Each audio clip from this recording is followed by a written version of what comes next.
എന്താണ് അങ്ങനെയാണ് രോഗത്തിന് എങ്ങനെയുണ്ടോ അങ്ങനെ പറ്റുകാലത്ത് പുള്ളിക്ക് അങ്ങനെ വരാനായിട്ടോ മരുന്നൊക്കെ ഉണ്ടോ മരുന്ന് കഴിക്കാനുണ്ടോ അറിയാമോ നിങ്ങൾ ഒരു ജീവന് വേണ്ടി ഒരു ജീവൻ ബലിയാണ് കേട്ടോ. നിങ്ങൾ എന്ത് കാണിക്കണേ? ഞാൻ ക്യാൻസർ പേഷ്യന്റ് അല്ല നടക്കണെന്നല്ലേ പറഞ്ഞ രോഗി രോഗത്തിന്റെ മുമ്പിൽ ഇങ്ങനെ പറയരുത്. ഒരു രോഗിയോട് അങ്ങനെ പറയരുത് ഞാൻ ക്യാൻസർ പേഷ്യന്റാ. രോഗം വന്നത് ചോദിച്ചിട്ടാണോ? രോഗം വന്നത് ചോദിച്ചിട്ടാണോ? നോട്ടീസ് അടിച്ചോടെ രോഗം തന്നെ നിങ്ങൾ എന്റെ എനിക്ക് പോകാൻ പറ്റണ്ട. എന്റെ ശാരീരിക പ്രശ്നങ്ങളുണ്ട് എനിക്ക്.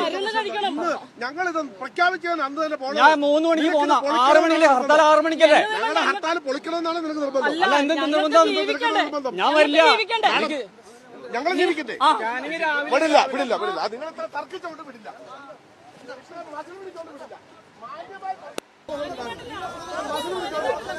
മസിൽ പിടിച്ചോണ്ട് വിടില്ല.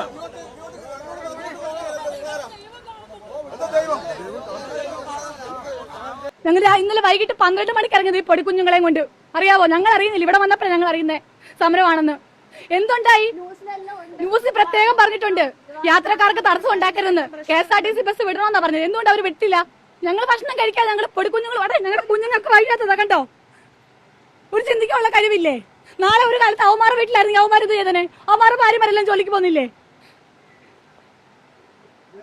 അവരിപ്പോ പറഞ്ഞു കേട്ടില്ലേ?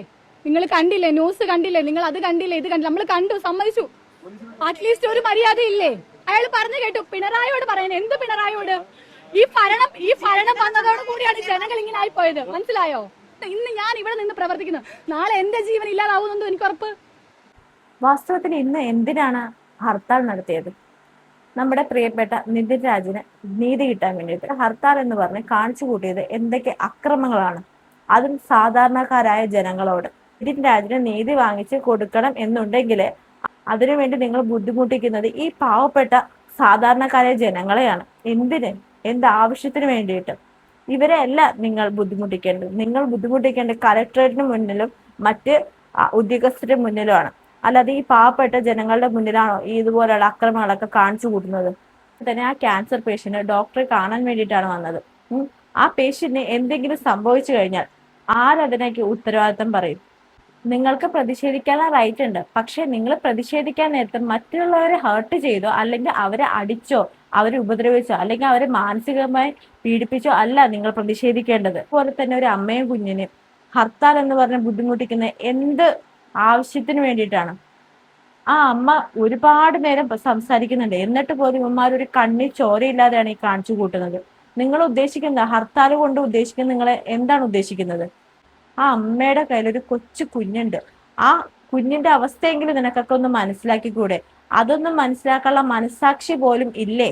മരിച്ചുപോയ നിതിൻ രാജിന് വേണ്ടിയിട്ട് നിങ്ങൾ ഉപദ്രവിക്കുന്നത് ആരെയാണ്? സാധാരണക്കാരായ ആ കുഞ്ഞുങ്ങളെ, രോഗികളെ, മറ്റുള്ളവരെയാണ് നിങ്ങൾ ഉപദ്രവിക്കുന്നത്. നീതി എന്നത് ലഭിക്കുക തന്നെ വേണം. പക്ഷെ അത് മറ്റുള്ളവരെ ദ്രോഹിച്ചുകൊണ്ടായിരിക്കരുത് ആ നീതി വാങ്ങിച്ചു കൊടുക്കേണ്ടത്. അത് ഇതുപോലെ സാധാരണക്കാരായ ജനങ്ങളോട്. ആ ക്യാൻസർ പേഷ്യന്റിനോട് ഇവന്മാര് പറയുകയാണ് 10 ദിവസം മുന്നേ ഹർത്താൽ പ്ലാൻ ചെയ്തതാണ് അത്രേ. രോഗം എന്ന് പറയുന്നത് ഞാൻ ഇന്ന ദിവസം വരും എന്ന് പറഞ്ഞിട്ടാണോ രോഗം വരുന്നത്? അല്ലല്ലോ. അതെ, നിങ്ങൾക്കൊക്കെ ഈ അവസ്ഥ വരുമ്പോഴേ നിങ്ങൾക്കൊക്കെ അവരുടെ ബുദ്ധിമുട്ട് എന്താണെന്ന് മനസ്സിലാവുകയുള്ളൂ. നീതി കിട്ടണം. പക്ഷെ അത് ഒരാളെ ദ്രോഹിച്ചുകൊണ്ടോ അല്ലെങ്കിൽ അടിച്ചമർത്തിക്കൊണ്ടോ സ്വന്തമാക്കേണ്ടതൊന്നല്ല നീതി എന്ന് പറയുന്നത്. നീ ഇത് ആഹ്വാനം ചെയ്ത പാർട്ടിക്കാരൊന്നും ഇങ്ങോട്ടേക്ക് വിമർശിക്കാൻ വരാൻ നിൽക്കണ്ട. സമൂഹത്തിൽ ഒരു തെറ്റ് കണ്ടു, അത് ചൂണ്ടിക്കാണിച്ചു, അത് പറയണം എന്ന് തോന്നി പറഞ്ഞു. ഒരുപക്ഷെ നാളെ ചിലപ്പോൾ എനിക്കാകാം ഈ അവസ്ഥ വരുന്നത്, അതുകൊണ്ട് പ്രതികരിച്ചതാണ്. എന്തായാലും നിതിൻ രാജിന് വേണ്ടി നടത്തിയ ഈ ഹർത്താൽ മൊത്തം തെണ്ടിത്തരമാണെന്നേ നമുക്ക് പറയാൻ പറ്റുള്ളൂ. കാരണം ഡോക്ടറെ കാണാൻ പോയ ക്യാൻസർ പേഷ്യന്റിനെ തടഞ്ഞു വെക്കുക, അതുപോലെ അമ്മയും കുഞ്ഞിനെ തടഞ്ഞു വെക്കുക, എന്തൊക്കെ അപരാധങ്ങളാണ് ഇവർ കാണിച്ചു കൂട്ടിയിരിക്കുന്നത്. സത്യം പറഞ്ഞാൽ നിതിൻ രാജിന്റെ ആത്മാവ് ഇതൊക്കെ കണ്ട് സത്യം പറഞ്ഞാൽ സങ്കടപ്പെടുന്നുണ്ടാവും. എന്തായാലും ഹർത്താൽ ഫുള്ളായിട്ട് നിയമവിരുദ്ധമാണ്. എന്തായാലും ഹൈക്കോടതി സ്വമേധയാ കേസെടുത്തിട്ടുണ്ട്.